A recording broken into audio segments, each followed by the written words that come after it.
Après ce que m'a dit mon patron, j'ai décidé de ne pas retourner au travail. » Ah oui, et qu'est-ce qu'il t'a dit ?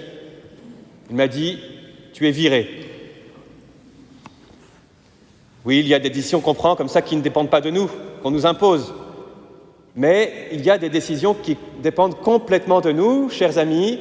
Quelle est la dernière décision importante que vous avez prise ?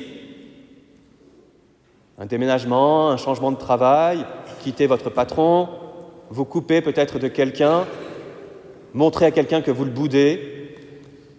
Et comment est-ce que vous avez pris cette décision ? Nous avons entendu dans les Actes des Apôtres, les apôtres qui déclarent « L'Esprit Saint et nous-mêmes avons décidé ». La décision s'est prise à la lumière de l'Esprit Saint, en coopération avec lui. L'Esprit Saint et nous-mêmes avons décidé. Et c'était effectivement la promesse qu'avait faite notre Seigneur avant de monter au ciel. Le défenseur, le consolateur, l'Esprit Saint que le Père enverra en mon nom, vous enseignera tout. Il vous guidera vers la vérité tout entière. L'Esprit Saint, retenons-le, chers amis, parce que je pose la question parfois à certains catholiques, c'est qui l'Esprit Saint pour toi ? En quelques mots, retenez ces quelques mots très simples. Une petite définition de l'Esprit Saint. L'Esprit Saint, c'est le souffle de Dieu.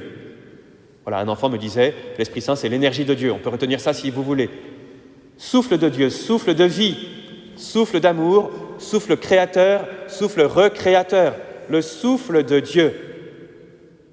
Et pour le recevoir, cet Esprit Saint, qui est la promesse de Jésus, encore faut-il s'y préparer, être disposé à le recevoir. Nous nous sommes préparés pendant 40 jours, le carême, à célébrer la mort et la résurrection de Jésus. Et pendant le carême, on sait ce qu'on doit faire. Jeûner, prier, partager. Et on a célébré Pâques, on a célébré la mort et la résurrection du Seigneur, et après, qu'est-ce qu'on fait ? On s'est relâché ? Eh bien non, nous sommes entrés dans une ère nouvelle. Après le temps du carême, vient le temps pascal, qui a pour but de nous enraciner dans la mort de Jésus et sa résurrection, mais aussi de nous préparer à son grand don de l'Esprit Saint, nous préparer à la fête de la Pentecôte. Chers amis, se préparer à la fête de la Pentecôte, ce n'est pas regarder son agenda en disant « Chouette, j'ai un lundi de Pentecôte férié, qu'est-ce que je vais pouvoir faire ?» Se préparer à la fête de la Pentecôte, déjà la Pentecôte c'est dimanche, il y a tant mieux s'il y a un lundi férié, mais c'est le dimanche 8 juin cette année, ça change chaque année puisque c'est 50 jours après Pâques. Se préparer donc à la fête de la Pentecôte, c'est se préparer à recevoir l'Esprit Saint, ce souffle de Dieu, ce souffle de vie, ce souffle d'amour.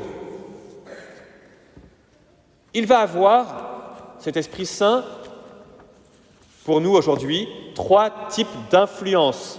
L'Esprit Saint et nous-mêmes avons décidé 3 types d'influence. L'influence dans ma vie personnelle, l'influence dans ma vie conjugale et familiale et l'influence dans ma vie ecclésiale, notre communauté chrétienne. Influence en moi-même. Je vous livre cette très simple prière que l'une d'entre vous a faite récemment, qu'elle m'a partagée. Elle dit « J'ai dit à l'Esprit Saint, Esprit Saint, souffle sur moi, souffle en moi, transforme c'est-à-dire mes petits souffles de râlerie, d'exaspération, de j'en peux plus, transforme mes d'exaspération en de soulagement. Ah. Et j'ai vécu cette expérience. J'ai accompagné ma maman dans son agonie et on sentait les souffles qu'elle poussait de douleur, de souffrance, jusqu'au dernier souffle au moment de son envol vers le ciel, qui était vraiment un souffle de soulagement. C'était magnifique. Le psaume 141 dit « Lorsque le souffle me manque, toi tu sais mon chemin. Voilà ce que va produire l'Esprit Saint consolateur en nous, un souffle de soulagement, une unification intérieure. Il va permettre de ne pas agir selon mon sentiment. Quelqu'un me disait récemment « Mon mari m'a mise en colère » ou j'entends aussi « Mon enfant m'énerve ». Ça peut être le cas dans l'autre sens. « Ma maman m'énerve ». Eh bien non, ça ne marche pas comme ça. Ça ne marche pas comme ça. Mon mari peut-être a appuyé sur mon petit bouton intérieur, sur mon sentiment qui a déclenché donc un sentiment de colère, mais si je me suis emporté, non, ça c'est ma responsabilité. Je ne peux pas dire « mon mari m'a mise en colère, c'est sa faute ». Non, si tu t'emportes, tu es le seul responsable. Mais on a besoin effectivement que l'Esprit Saint souffle en nous pour que ce ne soit pas notre mauvais sentiment du moment qui nous domine. Mon mari m'a mise en colère, alors j'ai appelé mes copines et blablabla et bref. Non, l'Esprit Saint et nous-mêmes avons décidé. Qu'est-ce que je vais décider lorsque mon mari a eu un mauvais comportement? Avant d'insulter quelqu'un, chers amis, de toute façon, cette personne, c'est un tocard. Insultez si vous voulez, mais d'abord consultez l'Esprit Saint.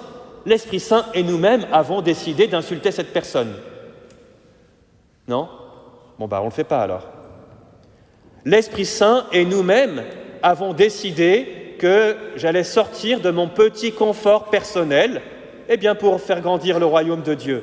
Bref, prenons nos décisions personnelles avec l'Esprit Saint.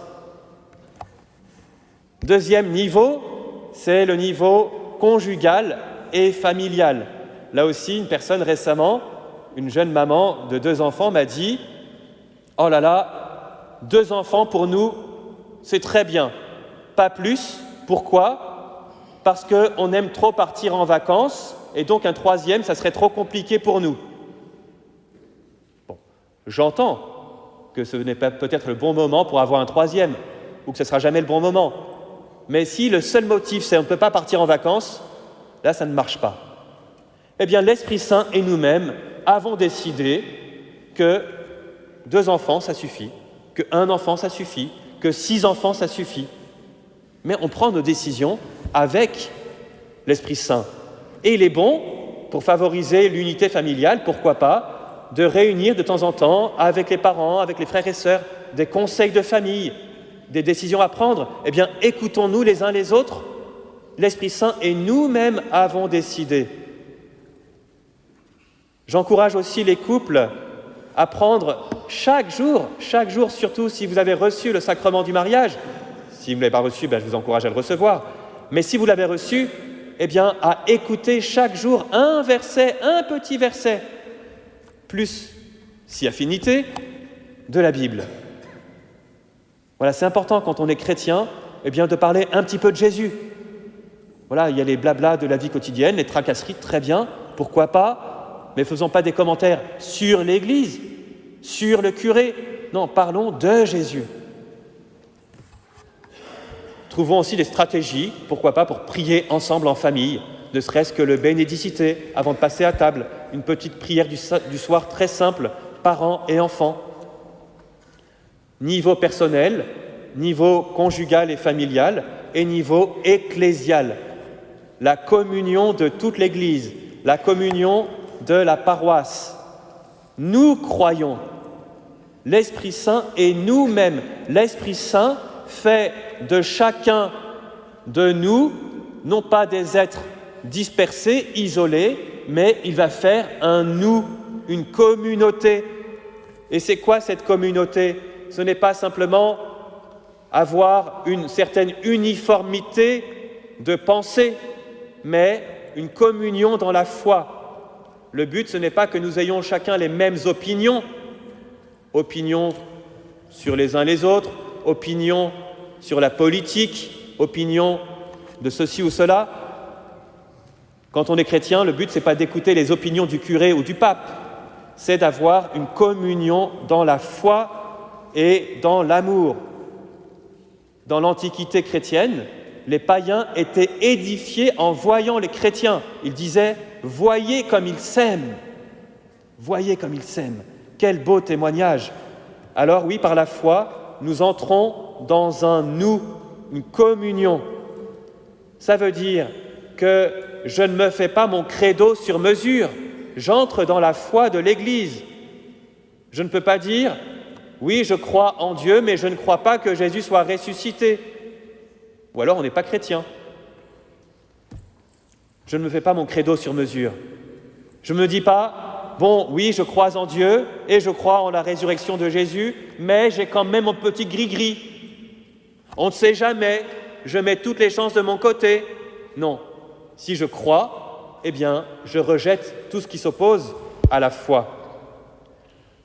Un seul cœur, une seule âme, ça veut dire aussi que je vais décider, avec l'Esprit Saint, aujourd'hui, de refuser tous les petits ragots qui desservent la communion. Unité personnelle, unité familiale et conjugale, unité ecclésiale. Chers amis, préparons-nous à cette si belle et grande fête de la Pentecôte.